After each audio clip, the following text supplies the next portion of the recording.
Bung Rocky, pasca penetapan dari Hasto sebagai tersangka oleh KPK dan ini kan tinggal prosesnya artinya penahanan, penangkapan atau bahkan penahanan kemudian dengan penahanan Hasto ini kan situasi diam-diam situasi politik kita diam-diam sangat tegang, Bung Rocky. Dan pasti PDIP dan Ibu Megawati tidak akan tinggal diam, dan ini bisa tentu saja akan mengganggu konsentrasi Pak Prabowo yang saat ini tengah disibukkan dengan urusan-urusan ekonomi, dan ini kan artinya terjadi clash nih antara politik dan ekonomi. Iya, pada akhirnya kita harus dituntun oleh pertanyaan pamungkas, pertanyaan penutup, yaitu seandainya Hasto ditangkap, lalu apa yang akan terjadi dalam politik Indonesia itu? Tentu latarnya tetap mesti kita perlihatkan, yaitu dendam Jokowi. Kita tahu sekuensis dari peristiwa-peristiwa perseteruan Bapak Jokowi dan Ibu Mega itu, mulai dari Mega menghambat ambisi Jokowi untuk memperpanjang kekuasaan, Mega menentang dirumuskannya satu akal-akalan konstitusi untuk meloloskan Gibran. Mega mempersoalkan banyak hal dan berujung pada pemecatan Jokowi dan keluarganya. Kan kalau kita lihat peristiwa itu secara psikologis, Jokowi betul-betul tersingkir di dalam karir politiknya itu oleh Megawati. Kalau oleh orang lain mungkin gak ada soal, tapi oleh orang yang membesarkan dia dan menemukan bahwa yang dia besarkan itu ternyata adalah anak macan. Dan itu pentingnya kita pelajari bagaimana kemampuan Ibu Mega untuk akhirnya menemukan kesalahan dari PDIP atau bahkan kesalahan Mega, dan dia minta maaf. Saya minta maaf pada rakyat Indonesia karena telah salah memilih dan bertahun-tahun tidak pernah mempelajari psikologi atau deep psychology, artinya persembunyian ambisi dari Presiden Jokowi yang baru terlihat ketika Jokowi memaksakan diri untuk jadi presiden 3 periode. Dan itu Ibu Mega tegur bahwa tidak mungkin 2 cukup, itu konstitusi bilang begitu. Jadi pertandingan antara ambisi Jokowi ditambah dengan emosinya hari ini karena dipecat oleh PDIP, maka terjadilah peristiwa ditersangkakannya sekjen PDIP. Sebetulnya yang mau ditersangkakan pasti Megawati kan, tetapi kita dipoles oleh media massa yang dikendalikan oleh Jokowi bahwa seolah-olah ini peristiwa yang tidak ada hubungannya dengan kemarahan Jokowi atau kegundahan Jokowi atau dendam Jokowi pada Megawati. Jadi latar belakang dari peristiwa ini ada dendam seorang Jokowi yang sebagai presiden akhirnya menemukan bab terakhir dia di dalam disertasinya Hasto, yang juga itu satu pengamatan fenomenologis yang sangat mendalam dari saudara Hasto, karena dia menulis disertasi untuk menunjukkan keburukan dan sebut aja kemunafikan politik di era Jokowi. Itu semacam the kind of Machiavellian power game yang dipraktikkan oleh Pak Jokowi. Jadi kelihatannya itu yang mesti kita pastikan, ada latar belakang dendam, dan dendam itu tentu harus dibalas, apalagi di dalam metafisika politik Jawa yang sangat dimuliakan oleh Jokowi. Kan dia ingin jadi raja Jawa, maka sebagai raja dia tidak boleh dihina, dia tidak boleh dilecehkan. Sementara disertasi Hasto itu secara telak menunjukkan bahwa Jokowi di dalam segala macam aspek kekuasaannya itu mengandung sifat-sifat ambisi dan manipulasi. Dan itu sebetulnya hasil penelitian fenomenologis. Saya terangkan lagi, fenomenologis artinya pertemuan Hasto dengan praktek politik Jokowi itu tubuh ke tubuh, artinya mata ke mata. Dalam semua situasi Hasto mengerti bahwa di dalam tubuh Jokowi ada unsur-unsur tirani. Jadi sekarang ini yang berkuasa Prabowo, tapi orang tetap melihat bahwa penetapan tersangka dari Hasto oleh KPK itu adalah ada cawe-cawenya oleh Jokowi. Apalagi kan ini kok mereka begitu bergerak cepat, sehari setelah ditetapkan, setelah dilantik, kemudian langsung memutuskan untuk menaikkan status Hasto menjadi TSK, dan kemudian tanggal 23, 3 hari kemudian mengeluarkan sprindiknya. Jadi mau tidak mau ya ini orang akan melemparkan kesalahan tetap saja ke Jokowi daripada Pak Prabowo.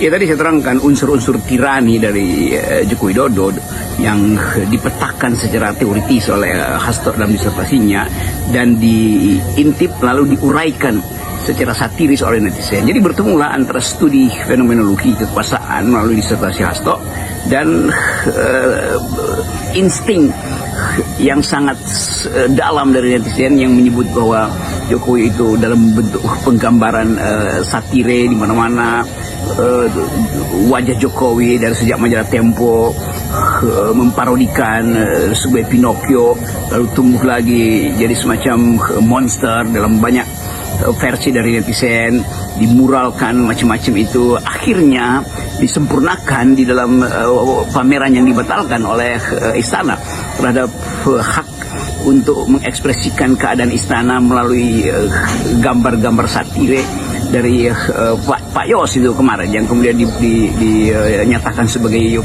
vulgar. Jadi sebetulnya ini rentetan dari semacam biografi politik Jokowi yang dibaca secara akademis oleh Hasto, ditemukan secara sosio-psikologis oleh netizen, dan digambarkan secara satiris di dalam karya seni. Jadi lengkap sebetulnya sensasi dari biografi Jokowi yang memang tadi saya sebutkan di dalamnya ada unsur-unsur tiranian, unsur-unsur despotisme itu, unsur-unsur kepongahan, unsur-unsur otoriter segala macam yang dalam bentuk sublim itu diselundupkan, dan akhirnya kita menemukan fakta terakhir pada upaya untuk fight back itu, balas dendam itu, vendetta bahkan itu yang dilakukan oleh geng Jokowi ini terhadap Hasto kan.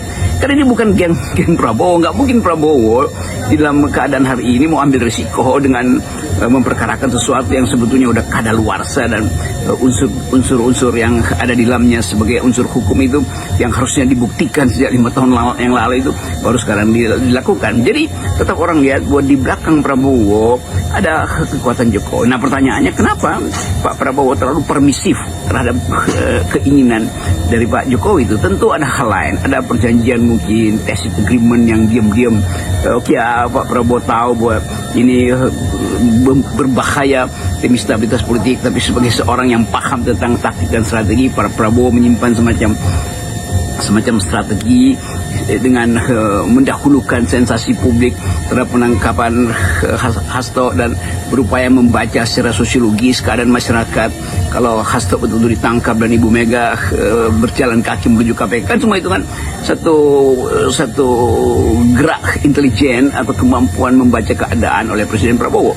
Tetapi sekali lagi kita mau terangkan di sini bahwa relasi antara Prabowo dan Megawati tentu hendak diputus melalui peristiwa Hasto ini oleh Jokowi itu. Jadi kita lihat segitiga interplay antara kekuasaan Prabowo sebagai presiden kepala negara, keinginan Jokowi untuk mengganggu PDIP, dan kemampuan PDIP untuk riding the tidal wave of new kind of politik hari ini, yang sebetulnya jadi arus politik baru ini justru akan jadi semacam pengingat bahwa PDIP pernah berada dalam berbagai macam tidal wave politik yang bisa dia atasi. Jadi ini kalau menurut Anda, kalau kemudian Ibu Megawati bertemu dengan Pak Prabowo, siapa yang mengundang, atau Pak Prabowo yang mengundang Ibu Megawati, apakah ini bisa membantu sedikit menurunkan situasi, menurunkan ketegangan gitu? Karena bagaimanapun seperti yang saya katakan sebelumnya, ini Pak Prabowo yang menanggung semua risiko, baik risiko ekonomi maupun politik. Tentu saja, tentu saja faktor Prabowo menjadi determinan atau paling tidak pengaruh aura politik Prabowo itu bisa dipakai untuk membaca apakah ketegangan politik akan turun atau tidak hari-hari ini. Nah, kita bisa analisis sebetulnya bahwa ya kalau Ibu Mega bertemu dengan Prabowo mungkin tensi politik akan sedikit diturunkan. Tetapi Ibu Mega juga punya hitungan yang dalam secara intuitif. Dia menganggap bahwa bertemu dengan Prabowo itu artinya memberi pesan bahwa terjadi negosiasi, kan itu soalnya. Sementara Ibu Mega orang yang taat tegak lurus pada konstitusi. Semua hal yang pernah dia ucapkan itu berdiri di atas prinsip bahwa kedaulatan rakyat tidak boleh menghasilkan atau dimanipulasi untuk kepentingan Jokowi pada waktu itu. Dan kita juga paham bahwa ya ada kedekatan historis, bahkan kedekatan personal antara Ibu Mega dan Pak Prabowo, dan saya kira itu juga menjadi semacam rasa iri dari Jokowi, karena bagaimanapun Jokowi itu ada di dalam wilayah kultural yang beda dengan Prabowo dan Megawati. Apapun Megawati datang dari satu kondisi kultural yang berbeda, karena ya Megawati anak presiden dari awal, dia hidup di dalam satu tradisi tradisi elit sebetulnya dalam pengertian kebudayaan, ya, tradisi elit dalam pengertian pengetahuan, dan dia memilih untuk terjun bersama Wong Cili. Pak Prabowo juga begitu, datang dari keluarga elite itu yang terbiasa dalam mempergunakan simbol-simbol ilmu pengetahuan tuh. Wording yang dipilih itu selalu memperlihatkan semacam aristokratik culture di belakang itu. Sementara Pak Jokowi itu dalam banyak hal tuh terbata-bata, kan.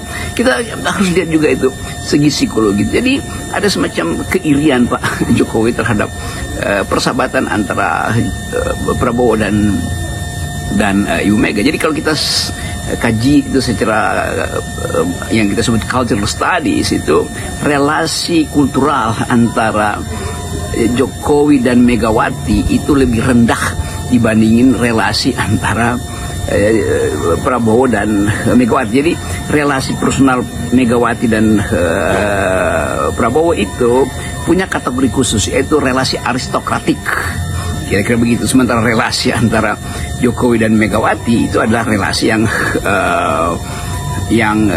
tidak punya kesan kemewahan kultural itu, karena dianggap bahwa Jokowi bahkan Ibu Mega mungkin berlebihan mengatakan itu kan dia si kurus kering itu cuma petugas partai, kira-kira begitu kan. Itu pun ditampung atau dipendam oleh Jokowi, dan kemudian satu waktu dia berupaya untuk balas dendam, tapi itu nggak mungkin terjadi karena sejarah udah membentuk Megawati sebagai aristokrat di dalam politik Indonesia tuh.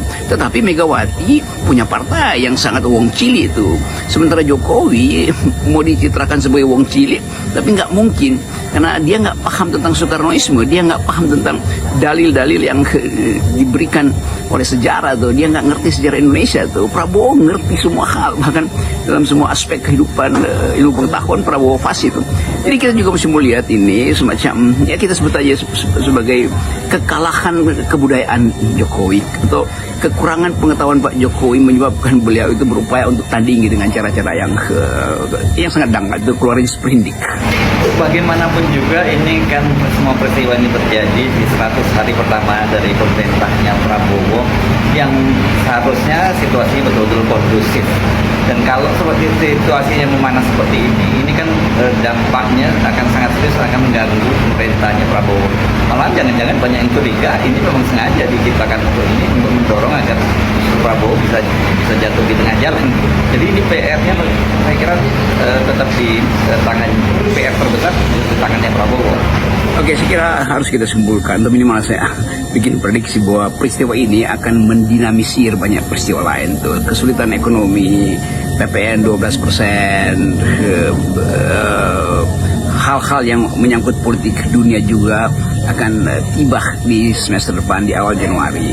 Demikian juga seluruh evaluasi 100 hari dari Pak Prabowo akan tiba di minggu pertama tahun depan, dan persiapan PDIP untuk Kongres juga akan menjadi faktor yang akan sumber pembicaraan publik tentang masa depan politik Indonesia.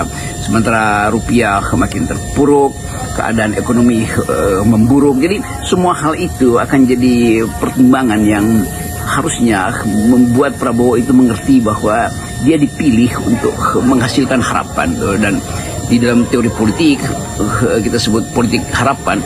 Kalau sejak sekarang visi ekonomi politiknya itu diperlihatkan oleh Pak Prabowo, dan saya kira kemampuan Prabowo untuk menetapkan arah dalam pembangunan ekonomi Indonesia, menetapkan arah dalam upaya untuk menghasilkan kembali Indonesia yang bermutu di dalam sistem dunia dalam bentuk ide demokrasi. Dan saya kira kemarin Prabowo dengan sangat terang menerangkan posisi Indonesia dalam perselisihan Timur Tengah dan berupaya untuk mengambil kembali kepemimpinan politik terutama di dunia Islam yang beliau pergi ke Mesir kemarin itu. Juga upaya Prabowo untuk memilih antara dimensi sosial politik atau dimensi ideologis dari BRICS dan dimensi pragmatisme dari dolar Amerika, kan, dari OECD misalnya, atau bergabung dalam blok kepentingan negara-negara barat. Jadi Prabowo berupaya untuk reshaping, untuk membentuk kembali ide tentang Indonesia, sementara Jokowi hidup di dalam dendam. Saya kira itu kontrasnya tuh, dan kita tentukan saja masa depan kita berdasarkan perkembangan politik hari-hari. Dan saya kira tidak lama lagi atau dalam kalkulasi saya itu Jokowi akan tenggelam tuh, dan dia akan disingkirkan justru karena keinginan dia itu berlebih terus tuh, menuntut PDIP, berupaya untuk mengambil alih PDIP, memasang orang-orangnya di dalam KPK, di institusi-institusi yang dia pikir masih dia kendalikan. Tetapi sejarah itu punya jalannya sendiri tuh. Dan keinginan kita untuk melihat sejarah selalu dihasilkan karena kita tahu bahwa Indonesia harus dipulihkan sebagai negara yang dihasilkan oleh pikiran para pendiri negeri ini, orang-orang yang berpikir. Dan itu sebetulnya yang membuat kita yakin bahwa kita mampu untuk menghasilkan masa depan dengan kekuatan pikiran tuh. Dan hanya dengan kemampuan berpikir kita bisa temukan ide tentang Indonesia ke depan tuh. Saya kira itu semacam refleksi sekaligus akhir tahun dari FNN.